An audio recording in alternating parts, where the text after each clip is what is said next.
Okay, we're back on tidbits for how to care for ourselves physically, emotionally, spiritually, and psychologically.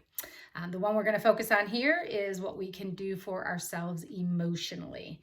Now, first of all, we have to kind of decide, what does it mean to be emotionally healthy, right? It has a lot to do with not just what we do, but how we do it, right?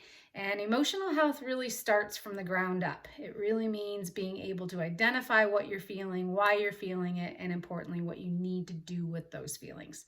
So, what you're feeling, you can do a quick little body scan. How am I feeling? Basic emotions are sad, mad, happy, that type of thing. But finding out where you feel it and why you feel it is a little bit more tricky. So sometimes you just have to quiet your soul, sit in a spot, and just pay attention to what you feel and where you feel it. A lot of times when people have anger issues, they can actually feel it in their hands. If they're sad, usually is kind of in and around their tummy. A lot of times people that are really struggling with long-term anger issues, they can actually feel it running all over their body, almost like strings that are consuming you. And of course, we've seen those people that get the red ears and the red cheeks when they get really mad. And of course, happy is usually something that we feel generally in our heart and in our head. So identify the emotion that you are feeling and then kind of figure out what you need to do with it. A couple of suggestions would be journal. That's a really great place, especially if you're trying to work through things of what you need to say but aren't ready to say that. Timing is everything on that one. And importantly, being able to communicate those feelings.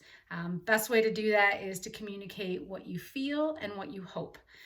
That's kind of a general thing. We'll talk a little bit about that more in depth on how to do communication and listening. But in particular, it's just really being able to communicate how you feel, more importantly than what someone else makes you feel. Because of course, we know they can't make you feel anything.